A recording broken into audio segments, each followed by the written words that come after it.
Hello everyone, very good evening, नमस्कार, how are you, कैसे हैं आप सभी लोग। हम लोग रेशियो प्रपोर्शन का डिस्कशन कर रहे थे। लास्ट 4 पार्ट हो चुके हैं, आज हम लोग पार्ट 5 पे हैं। सो बिना देरी के आप बिल्कुल रेडी हो जाइए पेन पेपर के साथ और इस पूरे सेशन का आप आराम से बैठकर अध्ययन कीजिए, प्रैक्टिस करेंगे फिर, क्योंकि एक एक करके हम लोग टाइप वाइज डिस्कस कर रहे हैं। सो आज का सेशन काफ़ी इंपॉर्टेंट होने वाला है, क्योंकि कुछ इसमें नए टाइप भी हैं। अभी तक बहुत बेसिक चल रहा, तो थोड़ा सा मॉडरेट लेवल पे हम लोग आ चुके हैं। सो पहला सवाल आपके पास है और ये क्वेश्चन है स्पेशली कॉइन्स रिलेटेड। सबसे पहले क्वेश्चन पढ़िए, क्या लिखा हुआ। Money has bag contains 1 rupees 5 rupee 10 rupee coins in the ratio 357. If the total amount of in the bag is rupees this 980, then find the number of coins of rupees 10. देखिए, सबसे पहले क्या given है, coins का ratio given है, number of coins का ratio. तो अगर हम लोग कहें कि sir ratio of number of coins, तो आप कहेंगे सर ये 3:5:7 है। इसमें ये 1 रुपए, ये 5 रुपीज और ये 10 रुपीज के कॉइन्स हैं। बात आती है कि दिया क्या है। देखिए, यहाँ जो वैल्यू मुझे रियल में गिवन है वो अमाउंट की गिवन है। ये 980 कॉइन्स नहीं है, 980 रुपीज है। तो जिस की बात की जाए, मीन्स जिस वैल्यू की बात की जाए, यहाँ वैल्यू अमाउंट की गिवन है, तो आपको रेशियो भी अमाउंट का पता होना चाहिए। तो रेशियो ऑफ दियर वैल्यूज, अगर हम लोग उनकी वैल्यू का रेशियो निकालते हैं, मतलब 1 रुपए के अगर 3 सिक्के हैं तो उनसे बनने वाली वैल्यू भी 5 होगी, 3 होगी। 5 रुपए के 5 सिक्के हैं तो वैल्यू बनने वाली 25 हो जाएगी फिर तो। और 10 रुपए के 7 सिक्के हैं, मतलब वैल्यू तो 70 बन जाएगी। मतलब अगर हम लोग वैल्यू की बात करें तो 325:70 आएगा। अब अगर इनको ऐड किया जाए तो आप कहेंगे सर ये टोटल वैल्यू जो आ रही है वो 98 आ रही है। इसका मतलब है कि 98 वैल्यू की रियल वैल्यू है 980, means 1 is equal to 10 part हो जाएगा। बता रहे हैं 10 रुपए के सिक्कों की संख्या, तो नंबर ऑफ कॉइन्स का रेशियो पहले है और यहाँ 7 पार्ट है कॉइन्स 10 रुपीज वाले। मतलब आपको चाहिए क्या, 7 की वैल्यू। तो 1 equal to 10, so 7 equal to 70। So correct option is B. Process समझ आ रहा है क्या कह रहे हैं। ध्यान किस पे देना है, फोकस एरिया क्या है। फोकस एरिया है 980। 980 क्या है, अमाउंट टोटल बैग में कितना है। तो हमें रेशियो भी किसका निकालना होगा, अमाउंट का। क्वेश्चन में हमेशा रिवर्स आता है, दिया होता है नंबर ऑफ कॉइन्स, रेशियो चाहिए होता है उनकी वैल्यू का। तो ये कैसे आया, 1 रुपए के 3 सिक्के तो मल्टीप्लाई किया, 5 रुपए के 5 सिक्के मल्टीप्लाई किया, 25 रुपीज आ जाएंगे। 10 रुपीज के 7 सिक्के, तो टोटल अमाउंट क्या बनेगा, 70। तो ये जो अमाउंट आया ये जोड़ के आ रहा है 98 और इसकी रियल वैल्यू क्या है 980। मतलब 1 इज इक्वल टू 10, तो 7 is equal to what, 70। Means ये हो जाएगा number of coins of rupees 10। आगे बढ़ते हैं। अगला सवाल इनकम से related. The income of P, Q and R in the ratio 10, 12 and 9. Their expenditure are in the ratio 12, 15 and 8. If Q save 25% of his income, what is the ratio of their saving? देखिए, ये बहुत अच्छा सवाल माना जाता है, serious case है। अगर आप इसको बुक्स में देखेंगे तो पूरा एक पेज का सोल्यूशन दिया हुआ है, बट कुछ चीजें इसमें बहुत समझने लायक हैं और मैं आपको आसानी से 1-2 स्टेप में सवाल का प्रॉपर तरीका बता दूंगा। तो सबसे पहले आपको समझना है कि इनकम का जो रेशियो है उसमें 3 लोग हैं, PQR, वो मुझे पता है 10:12:9।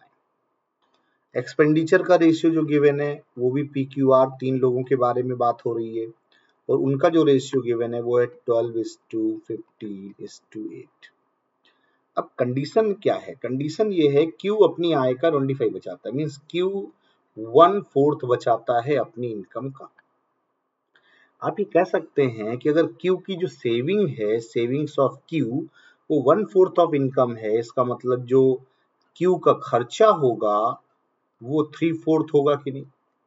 भाई 25% बचाने वाला 75% खर्च करेगा और 75% का मतलब होता है 3/4। मीन्स हम कह सकते हैं कि जो Q है सेकेंड पर्सन वो यहाँ 15 है और यहाँ 12।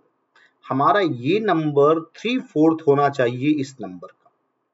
बात समझ में आ रही है? क्यों ऐसा हो रहा है? क्योंकि Q की बात हो रही है और कंडीशन के अकॉर्डिंग ऐसा नंबर सेट करना है कि Q जो है वो 3/4 हो जाए, मतलब नीचे वाला जो एक्सपेंडिचर पार्ट है वो 3 हिस्सा हो, इनकम पार्ट 4 हिस्सा हो। मतलब यहाँ उल्टा दिख रहा है आपको, यहाँ क्या दिख रहा है? ऊपर वैल्यू ज्यादा है, कम है, नीचे ज्यादा है, जबकि इनकम ज्यादा होगी, एक्सपेंडिचर कम होगा।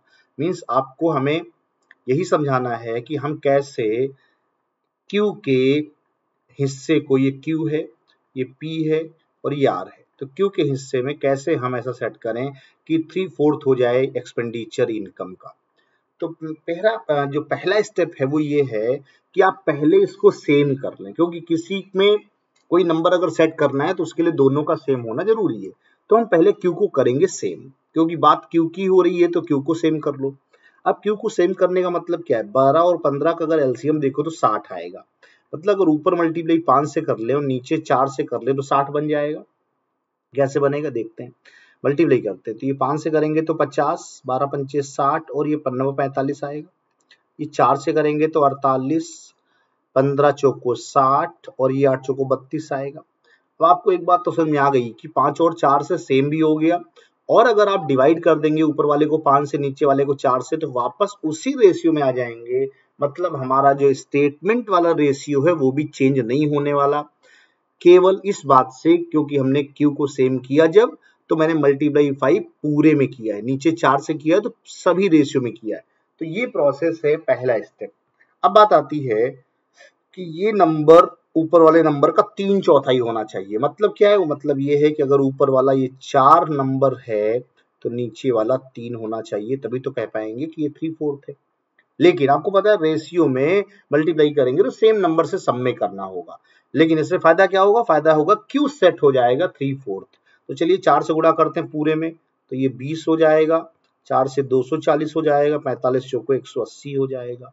नीचे 3 से करेंगे तो 48 3 वट 24, 3 चौको 12 2 14, 144 हो जाएगा। 60 का 3 गुना 180 हो जाएगा, 32 का 3 गुना 96 हो जाएगा। अब आपको ऊपर इनकम दिख रही है, नीचे एक्सपेंडिचर दिख रहा है। अब आपको सेविंग पूछी गई है, तो शायद आपको पता होना चाहिए सेविंग का मतलब होता है इनकम में एक्सपेंडिचर को घटा देना। तो क्यों ना 200 में 144 घटा दीजिए तो 56 आ जाएगा। 240 में 180 घटा देंगे तो 60 आ जाएगा, और 180 में 96 घटा देंगे तो 10 में 6 गया 4, 17 में 9 गया 84 आ जाएगा। अब 56, 60, 84 4 से कट जाएंगे, तो 4 से ये हो जाएगा 14 चौको 56 14, और ये 4 से 15 बार, 15 चौको 60, 4 से 21 बार। तो जो सही उत्तर होगा वो हो जाएगा 14, 15 एंड 21। मीन्स ऑप्शन नंबर अगर आप देखें तो बी आपको नजर आ रहा होगा, और करेक्ट ऑप्शन हो जाएगा बी हमारा 14:15:20, राइट। तो ये प्रोसेस मैंने फॉलो की है इस बात को समझाने में। 2 बार मल्टीप्लाई किया है। पहले 5 और 4 से मल्टीप्लाई क्यों किया? क्योंकि पहले मुझे 12 और 15 को सेम करना था, जिसके बारे में ये स्टेटमेंट दिया हो क्यों इतना बचाता है। अगर ये आर की बात करता तो पहले हम आर को सेम करते, इसकी बात करेगा उसको सेम कर लेंगे, फिर हमें 3/4 सेट करना है, मतलब इनकम 4 हिस्सा तो एक्सपेंडिचर 3 हिस्सा, तो उसी हिसाब से ऊपर 4 से गुणा, नीचे 3 से गुणा दोबारा किया गया, नया रेशियो आया। जब नए रेशियो बन जाते हैं तो पुराने रेशियो से कोई मतलब नहीं होता। अब सारी बातें नए रेशियो पे करते हैं। ऊपर 200, 240, 180 है, नीचे 144, 180, 96 है। बात समझ में आ गई? क्लियर हो गया? चलिए आगे चलते हैं कुछ नए सवाल पे। ये तो सेम सवाल है, बस प्रैक्टिस के लिए है। चलिए मैं आपको ये सवाल होमवर्क के लिए दे देता हूँ, आप इसको ट्राई करेंगे। सेम क्वेश्चन है, वहां 25% था, यहाँ 1/4 है। वहां Q की बात थी, यहाँ A की बात है। आप सॉल्व करिएगा, कमेंट बॉक्स में इसका आंसर करिएगा, और अगर नहीं आता है तो ये भी लिखिएगा कि सर ये नहीं आया, आप मुझे दोबारा समझाइए। तो मैं अगले वीडियो में आपको इस क्वेश्चन का आंसर या सोल्यूशन कर दूंगा। Next, a diamond broke into three parts. The ratio of the weight of three parts is 2:3:4. The price of diamond is directly proportional to its square of weight. The loss of rupees 52,000 after breaking diamond, then what was the starting price of the diamond? देखिए, ये हीरे वाला सवाल आपको अक्सर मिलता है। इसके कई सारे प्रोसेस हैं, कभी वो 2 पार्ट में टूटता है, कभी 3 में, मैक्सिमम कभी 4-5 में भी टूट सकता है। ऐसे सवाल भी बन सकते हैं। दूसरा इसमें रीजन है कि प्राइस की बात कर रहा है। Price of diamond is directly proportional to its square of weight. कभी कभी या क्यूब भी लिखा हो सकता है और हाफ ऑफ द स्क्वायर भी लिखा हो सकता है, मतलब ऐसे प्रोपोर्शनलिटी में कुछ रिलेशन दे सकता है। खैर, अभी हम लोग इसकी बात करेंगे। तो देखिए है क्या, आपने कहा कि 3 पार्ट्स हुए 2, 3, 4, मतलब बेसिक तरीके से करेंगे तो आप x मानेंगे, उसमें डिवीजन करेंगे। मैं कह रहा हूं आप x मत माने। अब ये सोचें कि 2, 3, 4 का मतलब है अगर टोटल जोड़ा जाए 2, 3, 5, 4, 9 आ रहा है कि नहीं। मतलब अगर आप देखें तो ओरिजिनल वो 9 ग्राम का रहा होगा, जिसमें से 3 टुकड़े हो चुके हैं। तो एक कहलाएगा 2 ग्राम का, एक कहलाएगा 3 ग्राम का और अगला कहलाएगा 4 ग्राम का। ये तो बात किसकी हो रही है, वेट की हो रही है। दूसरा स्टेटमेंट की जो प्राइस है वो वेट के स्क्वायर में चल रहा है। Price directly proportional to square of its weight. मतलब अगर 2 ग्राम का टुकड़ा है तो प्राइस उसका 4 लाख हो जाएगा, 3 ग्राम है तो 9 लाख हो जाएगा, 4 ग्राम है तो 16 लाख हो जाएगा और 9 ग्राम है तो 81 लाख हो जाएगा। मतलब हमने क्या किया, वेट के स्क्वायर कर दिया और ये बन गए उनके प्राइसेस। ये क्या है, प्राइसेस। तो जो 3 टुकड़े हैं अगर हम इन सबको जोड़ें तो 16, 4, 20, 9, 29 आएगा। मतलब टोटल प्राइस आफ्टर ब्रेकिंग आ रहा है 29। ये कहलाएगा न्यू प्राइस। और अगर यहां देखा जाए तो 81 हमारे लिए क्या है, ओरिजिनल प्राइस है। तो जब सॉलिड था हीरा एक पार्ट में था तो वो 9 ग्राम का था, उसकी कीमत 81 थी। ये सारी बातें हमने लेट की हैं अभी। लेकिन जब प्राइस कम हुआ, क्यों कम हुआ, क्योंकि जब वो टूट गया 2 ग्राम, 3 ग्राम, 4 ग्राम में, तो उसका प्राइस 4, 9, 16 आया, मतलब जोड़ के 29 आया। तो 81 लाख वाला सोना 29 लाख में बिक रहा है, मतलब नुकसान हो रहा है कितने का, 52 का। 81 ओरिजिनल था, न्यू 29 है, मतलब लॉस कितने का, 52 का। तो ये जो 52 की रियल वैल्यू है लॉस की, वही तो क्वेश्चन में दी है, 52,000। ये तो लिखा हुआ है, इफ द लॉस ऑफ 52,000, मतलब 52 की वैल्यू 52,000। हीरे की मूल कीमत क्या है, find the starting price of diamond. Starting price means original means 81। सो 52 की वैल्यू 52,000, तो 51 की वैल्यू, सॉरी 81 की वैल्यू 81,000। खत्म, tata bye bye. D option. समझ गए क्या, दोबारा समझाएं। कुछ नहीं करना है भाई, देखो 2, 3, 4 दिया है, सब जोड़ लो, 9 आ जाएगा। 9 का वेट स्क्वायर कर दो 81 हो जाएगा और 2, 3, 4 का 4, 9, 16 हो जाएगा। न्यू जो प्राइसेस हैं उनको जोड़ेंगे तो 29 लाख का ही कवरेज हो रहा है। ओरिजिनली 81 लाख का बिकता था, मतलब जब टुकड़े हो गए तो दाम घट गए, और जब दाम घट गए तो 52 लाख का नुकसान हो गया। और वो 52 क्या है, वो 52,000 है। भाई ये जो हमने सारी प्रोसेस की है स्टार्टिंग में, वो तो एज्यूम की है। रियल क्या है, रियल तो क्वेश्चन में दिया 52,000। तो अगर 52 की वैल्यू 52,000 तो 81 की वैल्यू 81,000। डन। आगे बढ़ते हैं, अगले सवाल पे आते हैं। टाइप चेंज है, ध्यान दीजिएगा। 3% A, B and C spend 75%, 70%, 80% of his income. The savings ratio of their is 29:8. Okay, 20:9:8. The total amount of their income are this. Find the income of this. Okay. तो यहाँ सवाल बात इसकी है कि खर्चे दिए हैं और उनकी सेविंग्स का रेशियो दिया है। इनकम नहीं पता है और इनकम टोटल पता है, बतानी है इंडिविजुअली। देखिए, अगर हम ये कहते हैं कि ए पर्सन है वो 75% खर्च करेगा तो उसकी सेविंग 25% होगी, और 25% को 1/4 कहते हैं। आप कहेंगे यस सर। इस टू बी, बी की बात करो, बी की इनकम नहीं पता है, बी खर्चा कर रहा है 70, मतलब सेविंग करेगा 30%, और 30% को फ्रैक्शन में लिखेंगे तो आप कहेंगे 3/10। इस टू सी, सी का 80% खर्च करेंगे, मतलब 20% बचाएगा, 20% को 1/5 कहते हैं। आप कहेंगे yes sir. A B C आ गया, और ये क्या है, इनकी सेविंग्स हैं, ए की, बी की, सी की। और इसी का रेशियो तो मुझे गिवन है 20:9:8। क्या ये बात आपको प्रॉब्लम कर रही है? कुछ नहीं किया मैंने, उल्टा सोचा। 75 खर्च करने का मतलब क्या है? 25% बचाएगा, मतलब 1/4 बचाएगा। 70 खर्च करने का मतलब है 30% बचाएगा, मतलब 3/10 बचाएगा। और C 80% खर्च करेगा, मतलब 20% बचाएगा, 1/5 बचाएगा। अब अगर देखा जाए तो A के बारे में, B के बारे में और C के बारे में इंडिविजुअली रेशियो दिए 29:8। तो A का कनेक्शन 20 से है, B का कनेक्शन 9 से, C का 8 से। तो अगर हम A की बात करें तो A का जो 1/4 है वो किस रेशियो में है? 20 में। मतलब A की वैल्यू निकालेंगे तो आप कहेंगे 80 आएगी कि नहीं? मतलब रेशियो में ही सोचेंगे तो ये क्या हो गया? 80 हो गया। सिमिलरली अगर B की बात करें तो B का 3/10 पार्ट क्या है? 9 है रेशियो में, तो B की वैल्यू क्या आएगी? सर ये 3 से कट देंगे, 3 3 जा 10 3 जा 30 आ जाएगी। ओके, आप कहेंगे C कहाँ गया? भाई C का 1/5 क्या है? 8 है, तो C क्या होगा? 8 5 जा 40 हो जाएगा। मतलब अगर आप A, B और C को देखें तो 80 30 और 40 ये क्या है? रेशियो। सारी बात तो रेशियो में हो रही है। मतलब इसको सिंप्लीफाई करें तो 8 3 4 लिख सकते हैं क्योंकि 0 0 कट जाता है। अब 8 3 गिरा 4 15, टोटल क्या है? 15। इस 15 की वैल्यू मुझे दी है 45,000, तो एक की वैल्यू 3,000 आएगी कि नहीं? अगर एक बराबर 3,000 होगा मीन्स 8 बराबर क्या होगा? 24,000। ऑप्शन नंबर 24,000 कहाँ दिख रहा है? ए में। 3 की वैल्यू क्या होगी? 9,000 दिख रहा है। 4 की क्या हो? 12,000 दिख रहा है, मीन्स ऑप्शन नंबर क्या कहलाएगा? सो आपको पता होना चाहिए कि 8 3 4 क्या है? रेशियो है किसके? Income of A, income of B, income of C. और इसकी टोटल वैल्यू क्या है? 45,000। तो बस 45,000 को इस अनुपात में बांटना है। आपको अलग अलग हिस्से बताने हैं कौन कितना कमाता है। डन? चलिए समझ लीजिए 1 2 मिनट 30 सेकेंड, फिर आपको अगले सवाल पे ले चलते हैं।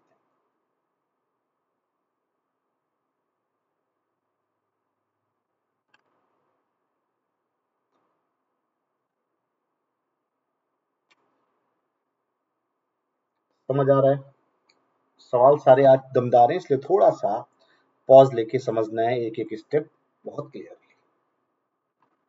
फिर आगे बढ़ते हैं। क्वाइन वाला सवाल एक और आ गया। ऐसा हैज ओनली ₹5 एंड ₹10, मतलब ये 5 रुपीज और 10 रुपीज की क्वाइंस है उसके पास। The total number of coins he has 25, total coins 25 है। The amount of money with her ₹160, total 160 है। Then the number of 5 and 10 rupee coin with her. अच्छा, इसमें सिक्के भी पता है, उनकी वैल्यू भी पता है। रेशियो वाला सवाल नहीं है, डायरेक्ट वाला सवाल। नंबर भी पता है, क्वांटिटी भी पता है और उसकी वैल्यू भी पता है। तो क्यों ना ये सवाल ऑप्शन से कर लें। जैसे भाई टोटल सिक्के 25 है, 18 7 25 हो रहा है, 10 15 25 हो रहा है, 15 10 25 हो रहा है, 20 5 25 हो रहा है। मतलब इसने सिक्कों की संख्या में तो हेल कर दिया, सिक्कों की संख्या और सारे ऑप्शन में सेम है 25। प्रॉब्लम कहाँ है? प्रॉब्लम है क्वांटिटी, अमाउंट ऑफ क्वाइंस, या ये कह लीजिए कि जो क्वाइंस उनकी वैल्यू का सम 160 आना चाहिए। अब आपसे पहले 5 रुपए की बात कर रहा है, फिर 10 रुपए कह रहा है। इसका मतलब पहले वाले सिक्के 5 रुपए के हैं, बाद वाले सिक्के 10 रुपए के हैं। तो अगर हम इसकी बात करें पहले ऑप्शन की, तो 18 सिक्के अगर 5 रुपए के होंगे और 7 सिक्के 10 रुपए के होंगे तो क्या होगा? ये 90 होगा और ये 70 होगा। 5 रुपए के 18 सिक्के मतलब अमाउंट 90, 10 रुपए के 7 सिक्के मीन्स अमाउंट 70। अगर जोड़ेंगे तो क्या सम बनेगा? 160। और क्वेश्चन में तो यही दिया है, मीन्स कितनी अच्छी बात है, ऑप्शन से करेंगे पहला ऑप्शन आपका राइट आंसर हो जाएगा। कैसे किया मैंने? बाया ऑप्शन। क्लियर? आसान है, इसमें आपको कुछ भी करने की जरूरत नहीं है। ऐसे क्या होगा? बेसिक से करेंगे तो आप एक्स वाई मानेंगे, फिर वहां से वैल्यू निकालेंगे। दो इक्वेशन बनेंगे, एक अमाउंट वाली और एक सिक्कों की संख्या वाली। लेकिन जब मुझे सिक्के पता है तो क्यों ना अमाउंट ही चेक कर लिया जाए। अब आते हैं रेशियो वाले सवाल पे, जो हमने फर्स्ट किया था उसी टाइप का है, ध्यान दीजिए।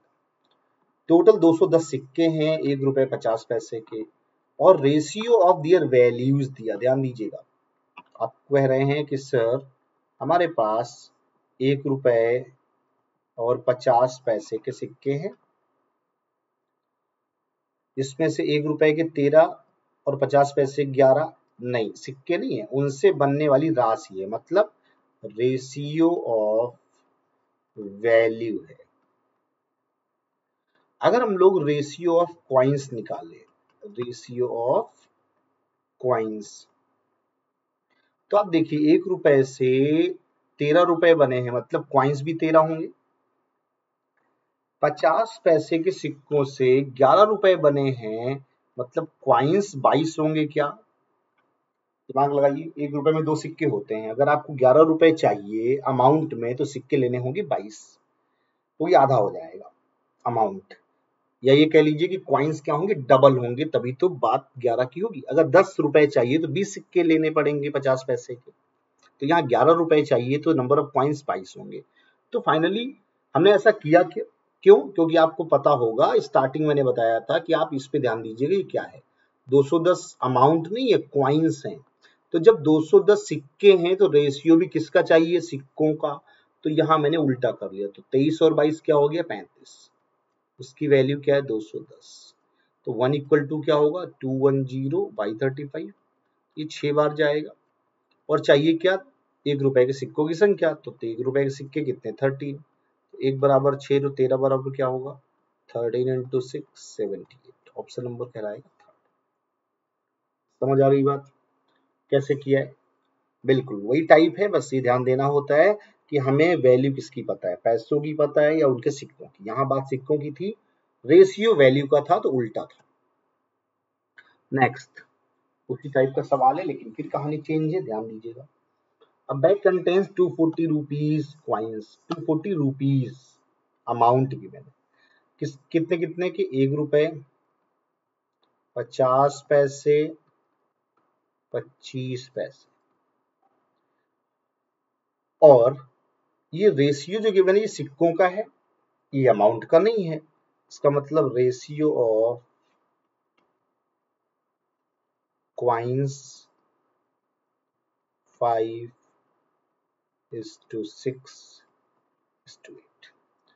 240 अगर अमाउंट है तो रेशियो किसका निकालना होगा, अमाउंट का, मीन्स उनकी वैल्यू का। तो 1 रुपए के अगर 5 सिक्के हैं तो वैल्यू भी 5 रुपए बनेगी। 50 पैसे के 6 सिक्के हैं तो वैल्यू बनेगी 3। 25 पैसे के अगर 8 सिक्के हैं तो 1 रुपए में 4 सिक्के होते हैं, मतलब 8 सिक्के का मतलब 2 रुपए बनेंगे। तो ये बात क्वाइंस की है और हमने निकाल ली उनकी वैल्यू। ये हमारे सवाल में 240 वैल्यू दी है। तो अगर 5, 3, 8, 2, 10 देखा जाए तो आप कहेंगे सर टोटल है 10 और उसकी वैल्यू है 240, मीन्स 1 इक्वल टू क्या होगा, 24। नंबर ऑफ क्वाइंस कौन से, 25 पैसा। 25 पैसा क्वाइंस की अगर बात करें तो ये 8 है। आप कहेंगे 2 से गुणा क्यों नहीं कर रहे भाई, 2 से करेंगे तो इससे वैल्यू निकलेगी, हमें चाहिए सिक्के। तो 8 सिक्के हैं 25 पैसे वाले, तो 24 इंटू 8, आंसर होगा 192। ऑप्शन नंबर कौन सा, क्लियर। 2-3 सवाल एक ही टाइप के मैंने करा दिए, आपको अंदाजा लग रहा होगा कि अच्छा क्या क्या चेंजेस हो रहे हैं। ठीक है, बात समझ रहे हैं, क्लियर हो गया। चलिए, तो ये सवाल मैं आपको होमवर्क के लिए छोड़ देता हूं। क्यों? क्योंकि सेम प्रॉब्लम में रुपीस गिवन है, क्वाइंस का रेशियो गिवन है, नंबर ऑफ 10 पैसा क्वाइंस पूछा है। क्या करना आपको, जो रेशियो क्वाइंस का है उसको चेंज करना अमाउंट में और फिर 34.5 रुपीस को बांट लेना।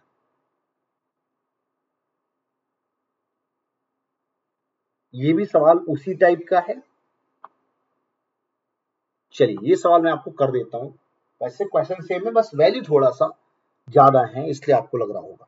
मैं आपको सॉल्व कर देता हूं। देखिए 20 पैसा, 25 पैसा, 50 पैसा, 2 रुपया, 5 रुपया, इनके जो नंबर ऑफ क्वाइंस हैं उनका रेशियो मुझे पता है, 5, 4, 3, 1। ये क्या है, नंबर ऑफ क्वाइंस। और राशि मुझे पता है, इसका मतलब हमें रेशियो किसका चाहिए, उनकी वैल्यू का, क्योंकि 285 क्या है, रुपए। तो 25 पैसे अगर 5 सिक्के होंगे तो उनकी वैल्यू 1.25 होगी कि नहीं भाई, 4 सिक्के में 1 रुपया बनता है, 5 सिक्के हो गए तो 1.25 रुपए बन जाएंगे, तो 1.25 कह लीजिए। 50 पैसे के 4 सिक्के हैं तो 2 रुपए बनेंगे कि ना, 2 रुपए के 3 सिक्के हैं तो 6 रुपए बनेंगे कि नहीं। और 5 रुपया का एक सिक्का है तो 5 ही रुपए बनेंगे। तो ये हो गए अमाउंट की बात। अब अगर देखा जाए तो अगर सबको जोड़े तो 6 5 11 तो 13 14 14.25 आ रहा है और उसकी वैल्यू दी है 280। मीन्स अगर एक बराबर निकालें तो 285 डिवाइड बाई 14.25, पॉइंट हटा देंगे तो 2 जीरो बढ़ा देंगे। 14 25 का डबल 28 50 होता है, मतलब एक बराबर 20 होगा ये। अगर एक बराबर 20 हुआ, 14 25 का डबल 28 50, हाँ 20 हुआ एक बराबर। चाहिए क्या चाहिए? 25 पैसे और 5 रुपए के सिक्कों की संख्या के बीच अंतर। 25 पैसे और 5 रुपए, 5 रुपए मतलब कि किनारे वाला एक, 25 पैसा मतलब 5, अंतर कितने का? 5 और 1 में 4 का। तो एक बराबर 20 है तो 4 बराबर 80 होगा, क्योंकि अंतर पूछा था और मैंने अंतर के लिए आपको बता रखा है, डायरेक्ट ही घटा देंगे। 5 में से घटाइए 4 का अंतर आएगा, 4 की वैल्यू निकाल देंगे, ऑप्शन नंबर हो जाएगा। समझ आ गई बात? तो क्वेश्चन बड़ा था लेकिन सेम है, करना कुछ नहीं है, बस एक ही बात करनी है कि अगर 285 रुपए दिए हैं तो हमें रेशियो ऑफ अमाउंट या उनकी वैल्यू का रेशियो निकालना पड़ेगा। ऊपर सिक्के हैं, नीचे मैंने वैल्यू लिख रखी है। 25 पैसे के 5 सिक्के तो रुपया बनेगा 1.25, 50 पैसे के 4 सिक्के तो अमाउंट बनेगा 2, 2 रुपए के 3 सिक्के तो अमाउंट बनेगा 6, 5 रुपए का एक सिक्का तो अमाउंट बनेगा 5।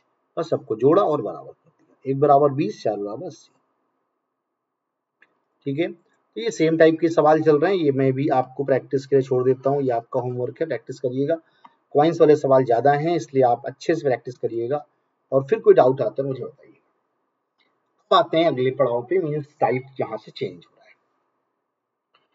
एक सवाल है, in factory the number of labours decreases in the ratio 9:8 and their salary increases in the ratio 14:15। if the total wages of one day decreases by ₹6,000, find the present salary of each day। हम लोगों ने ऐसे सवाल percentage में कर रखे हैं जिसमें प्राइस बढ़ता है, नंबर ऑफ टिकट्स की सेल कम होती है। उसी टाइप से यहाँ बातें हो रही हैं मजदूरों की संख्या और उनके वेजेस में। तो जो लेबर्स हैं वो आप कह रहे हैं 9:8 हो रहे हैं, मतलब पहले 9 लोग काम करते थे अब 8 हो गए, मतलब घट गए। लेकिन उनकी सैलरी आपने बढ़ा दी, 14 to 15 कर दी, मतलब आप पहले एक आदमी को 14 रुपए देते थे अब 15 देने लगे। तो ये क्या है? ये है लेबर्स। ये क्या है? उनके वेजेस। तो अगर एक्सपेंडिचर की बात की जाए तो एक्सपेंडिचर का मतलब होता है दोनों का प्रोडक्ट। भाई 9 लोग थे, 14 रुपए के हिसाब से खर्चा आना चाहिए था 126, गुणा किया। 8 लोग हैं, 15 के हिसाब से खर्चा आएगा 120, मतलब ओवरऑल आपके एक्सपेंडिचर में 6 रुपए की कमी आ रही है, 126 से 120। तो जो 6 की कमी है वही तो 6000 दिया क्वेश्चन में। तो 1 की वैल्यू क्या होगी सर? 1000 होगी, इसमें क्या बड़ी बात है। हमें चाहिए प्रेजेंट में कितनी सैलरी खर्च हो रही है, तो कुल एक्सपेंडिचर प्रेजेंट 120 है, so 1 equal to 1000, so 120 equal to 120,000 means 1,20,000। Option number A is the right answer. तो क्या हुआ? एक्सपेंडिचर निकालना था तो हमें लोग पता है और उनका सैलरी स्ट्रक्चर पता है, मल्टीप्लाई करेंगे तो क्या आएगा? खर्चा आएगा। जैसे आप 2 मजदूर लगाएं, एक मजदूर का खर्चा 500 रुपए हो तो कुल खर्चा कितना आएगा पर डे का? 1000 आएगा। कोई सेम प्रोसेस है, मल्टीप्लाई का सीन। उसी टाइप का ये भी सवाल है, उसी लॉजिक पर बेस्ड है। क्या लिखा हुआ है? The ratio of the first and second class train fares. अच्छा, यहाँ फेयर की बात हो रही है, 3:1। दो क्लासेस के टिकट्स के बारे में बोल रहा है कि फर्स्ट क्लास टिकट 3 रुपए का, सेकंड क्लास टिकट 1 रुपए का। Okay, the number of passenger travelling between the two station by first and second class 1:50। Okay, जो पैसेंजर्स हैं ये तो फेयर था, और जो पैसेंजर हैं फर्स्ट क्लास और सेकंड क्लास में यात्रा करने वाले वो 1:50 में है, मतलब अगर फर्स्ट क्लास में केवल एक आदमी भी यात्रा करता है तो सेकंड क्लास में 50 लोग यात्रा करते हैं। सेम प्रॉब्लम है, ऊपर टिकट का पैसा और नीचे लोग, मल्टीप्लाई करेंगे तो कलेक्शन आएगा कि नहीं। तो 3 into 1 करेंगे 3, 50 into 1 करेंगे 50। इसका मतलब है जो टोटल कलेक्शन होगा वो आप कह सकते हैं कि फर्स्ट और सेकंड क्लास के टिकट बिक्री से कलेक्शन हुआ 3:50 का, मीन्स ऐड करेंगे तो 53 आएगा, और उसकी वैल्यू क्या दी है? 1325। हमें चाहिए क्या? द्वितीय श्रेणी के यात्रियों से कितना कलेक्शन हुआ, मतलब सेकंड क्लास से कलेक्शन हुआ 50 का, फर्स्ट क्लास से हुआ 3 का, टोटल 53, उसकी वैल्यू दी है, 50 की निकालनी है। 1325/53 इंटू 50, बस ये कैलकुलेशन आपको कर लेना है। 53 से ये 2 बार जाएगा, पहले 106 हो जाएगा, बचेगा कितना, 26 और 5, मतलब 26 बचेगा और ये 5, तो 5 या 15, 5 बार जाएगा ये, 265 और नीचे 53 है, तो मतलब 1325 डिवाइड बाई 53, 25 आया, इंटू 50 करेंगे, 25 होता है, 1250 आपका आंसर होगा। Option number A will be right answer. Process same, language change. वहां बात हो रही थी लेबर और उनके मजदूरी का रेशियो गिवन था, यहाँ प्राइसेस ऑफ टिकट्स हैं और नंबर ऑफ पैसेंजर्स हैं, मल्टीप्लाई का केस है, पता चलेगा कुल कलेक्शन कि एक टिकट 3 रुपए का है और एक ही टिकट बिका तो 3 रुपए ही आएंगे, एक टिकट 1 रुपए का है और 50 टिकट बिके तो 50 रुपए आएंगे। 3:50 के कलेक्शन ऑफ अमाउंट। समझ आ रही बातें, क्लियर हो रहा है? तो सेम सवाल फिर है, मैं आपको इसको भी होमवर्क के लिए छोड़ देता हूँ, सेम प्रॉब्लम है, प्रैक्टिस करिएगा और कमेंट बॉक्स में आंसर दीजिएगा।